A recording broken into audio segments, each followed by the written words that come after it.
Matter बनता है molecules से, मॉलिक्यूल्स एटम से। एटम किससे बनता है वो जानेंगे हम। एटम्स और मॉलिक्यूल्स वो बेसिक बिल्डिंग ब्लॉक्स होते हैं जिससे कि एक मैटर बनता है, यानी कि एक पार्टिकल ऑफ एटम उसको जोड़ के एक मॉलिक्यूल और उससे बन जाता है हमारा एक मैटर, जिसको हम एक ऑब्जेक्ट भी कह सकते हैं। अब इसको समझने के लिए हम एग्जांपल लेते हैं, जैसे कि एक दीवार में बहुत सारे ब्रिक्स होते हैं जिसको हम एटम मान लेते हैं। उन ब्रिक्स से एक वॉल और वॉल से मिलकर घर बनता है। अब नेक्स्ट है एटम्स स्ट्रक्चर। एटम्स के अंदर प्रेजेंट होता है एक न्यूक्लियस कंसंट्रेटेड। न्यूक्लियस में प्रेजेंट होता है प्रोटॉन और न्यूट्रॉन, जिसको कि स्मॉल p प्लस और n से डिनोट करते हैं। इलेक्ट्रॉन होता है उसके ऑर्बिट में जो कि e माइनस होता है, उसके अराउंड वो रिवॉल्व करता है। J.J. Thompson model of an atom. J.J. Thompson model of an atom में ये था कि J.J. थॉमसन ने कहा कि जो एटम होता है वो कम्प्लीटली पॉजिटिवली चार्ज होता है और उसके अंदर कुछ नेगेटिव चार्जेस उसके अंदर एम्बेडेड होते हैं। तो एम्बेडेड मतलब उसके अंदर वो रहते हैं। तो इसको समझने के लिए एग्जांपल लेते हैं, जैसे कि जो वाटरमेलन होता है उसके अंदर जो सीड्स होते हैं वो नेगेटिवली चार्ज एम्बेडेड होते हैं, इसीलिए इसको watermelon model of an atom या प्लम पुडिंग भी कहते हैं। Rutherford's model of an atom, इनके अनुसार इन्होंने एक एक्सपेरिमेंट किया एटम के लिए।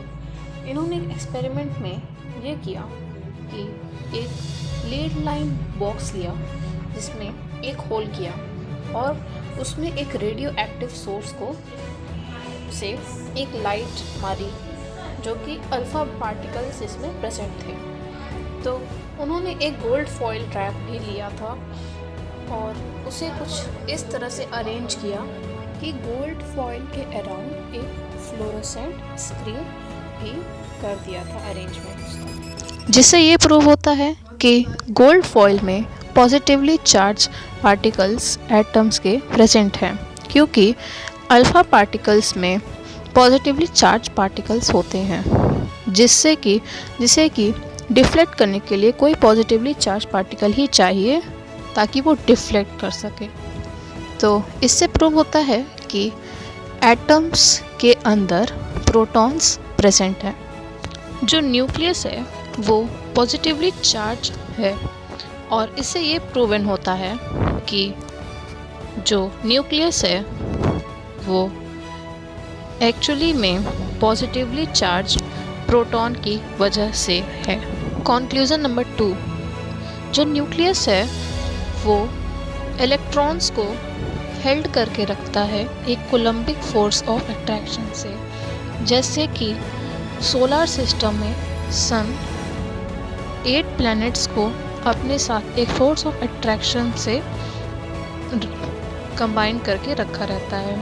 थर्ड कंक्लूजन जो है, जो न्यूक्लियस होता है उसका वॉल्यूम इतना ज़्यादा छोटा होता है as compare to volume of that atom.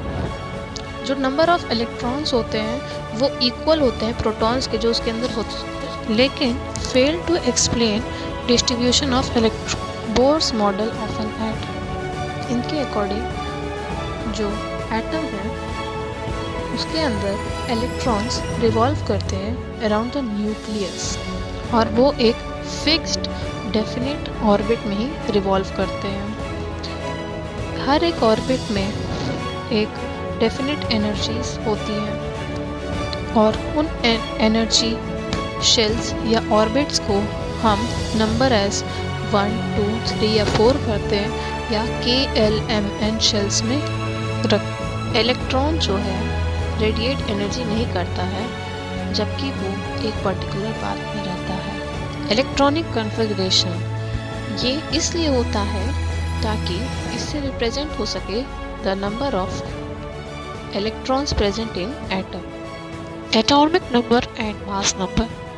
Atomic number वो होता है number of protons present in the nucleus. Mass number क्या होता है?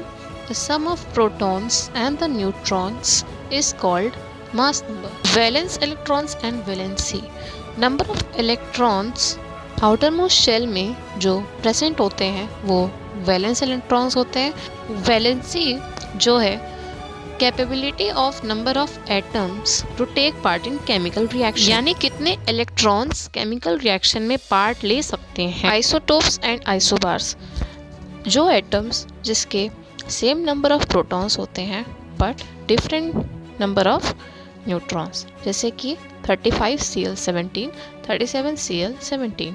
इसमें 17 सेम है जो कि एटॉमिक नंबर को रिप्रेजेंट करता है। 35 और 37 different number of mass number है। The atoms having same mass number but having the different atomic number, यानी कि ऐसे एटम्स जिनके मास नंबर सेम होते हैं बट उनके एटॉमिक नंबर डिफरेंट होते हैं, जैसे कि 14C16, 14N7।